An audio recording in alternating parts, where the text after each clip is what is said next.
Hello, welcome back to Cooking with Chris. This week is Valentine's Day, so I'm baking a cheesecake. There's no eggs in it and it simply chills in the fridge. And I've dedicated this one to my wife Pauline. She's always my Valentine and she's put up with a lot from me. So anyway, let's get on and let's make this lovely cake. And I'm sure if you make it too, you'll make someone happy as well. For this, the ingredients are melted butter, biscuits, cream cheese, icing sugar, raspberries, gelatine, whipping cream, sugar, water, caster sugar, 1 lime. Okay, the first thing we have to do is get some biscuits, put them in a bag and crush them with a rolling pin. And now we just gently mash them up and then we'll roll it until we get this consistency. Then we'll add some melted butter to it and then mix all the melted butter together in the bag with the biscuits. Make sure it's evenly done, and then once that's done, we'll put that to one side and we'll use that later. We'll take a cake tin and we put some butter in the bottom of it so that we can put some paper in there and the paper will stick to the bottom of the tin. Here we go.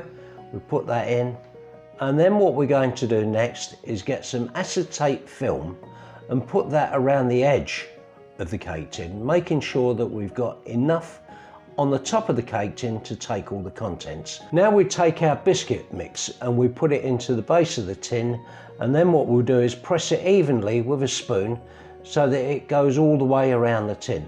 Another little tip to help with this is to get a potato masher, push it in firmly, and that makes it go a lot easier. Right, now we add the cream cheeses in. We put our sour cream and our cream cheese into the bowl and we will gently mix them together. And then the next thing to do is we put in our icing sugar and we fold all that in, making sure that it's all evenly mixed. Make sure it's thoroughly mixed, otherwise it won't work with the next stage. You notice I put in half the sugar and then the other half. Now we're mixing up the gelatine. We've just soaked it in cold water, and we now pour the whipping cream into the stand mixer. And then what we want to do with this is make sure we don't over whip it. We just want a consistency that just drips off of the paddle. If it's too thick, it won't work. That's the type of consistency that we're after. Now we put our berries into the Thermomix and we turn it onto the blend function.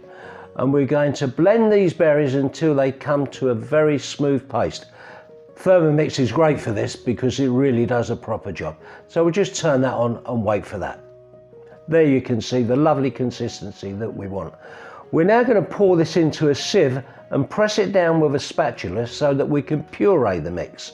And you'll see that this is becoming a lovely smooth mix there, and that's what we want, exactly that. Now we take that mixture, put it into a saucepan, and then we're going to bring it to a boil. And there we have the boil. And then once that's boiled up, we take it off of the heat, rest it on the worktop, squeeze out the gelatine, get all the water out, put it into the pot with the raspberry mix and just gently give it a stir until it's all melted. And what we're going to do now is add our mixture of berries into the cream cheese. And the next job is to give this a folding. We don't want to whip it up, we want this folded because we want to keep the consistency. Look at that lovely colour. Looks like you could paint with that. That's great. Now we're putting in the whipped cream and we're gently folding again. Notice it's not a quick stir, it's just gently folding it in until we get it all even in colour like this. And that's just the right colour. Now let's pour it into the base and we'll be gentle with that. We'll try not to get it on the sides, and then just mix it around until it's flat. Once this is done, we will then put this in the fridge to firm up. Right, what we're doing now is putting more raspberries into the saucepan. We're just going to mix this up so that it's included with some sugar and also some gelatine, and we're just going to warm this up. We don't need to boil this. So once this is warmed up, we'll take it off of the heat, squeeze out the water, put the gelatine in, and then mix this together. And then we'll put this aside to put on the cake later.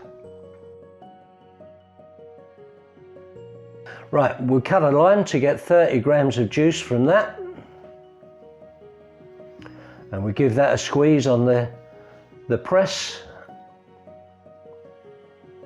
get all the juice out, and then we put the water into the saucepan, incorporate the lime juice into that, give it a stir, and then take that off of the heat, and we will squeeze out the gelatine and put that in there, mix it up, and then save that for later. Right, once your cake has chilled, we'll take it out of the fridge and we put in the first mix over that. And we pour it over a spatula so we don't damage the mousse underneath. And we try to get that on as evenly as possible. And then when that's all ready, we will then get our raspberries and put it over the cake. Be careful with this. You want it to look nice, so do it in stages, take your time. The more time you take at this point, the better it will look in the end. There we are. Doesn't that look nice? Now we will take our gelatine mix, pour it over a spatula again, and pour that evenly over it. And then once that's all covered, we will then take this away and put it in the fridge to set.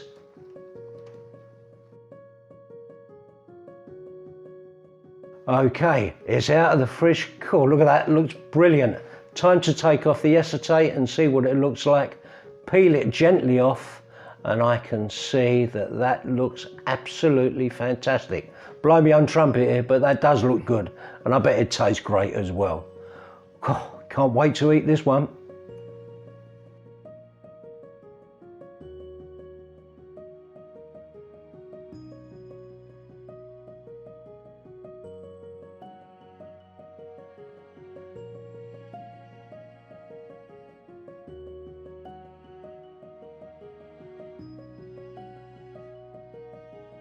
Okay, there we have it. Here is our wonderful Valentine's cake, if I might say so myself. Here it is, a lovely slice there, ready for my wife. I hope she enjoys it, and I hope you've enjoyed watching us make this video. Try to make it. It's a bit involved, takes a bit of time, chilling in the fridge, and it took us 2 days to do this because we had to do a lot of chill time, but we'll be well chilled out when we have the cake. Anyway, hope you enjoyed watching it once again. Please like and subscribe, it really does help the channel. And thanks to Jack, especially on this one. He's done a lot of filming and he's done a hell of a lot of editing. Thanks everybody, see you next week, bye.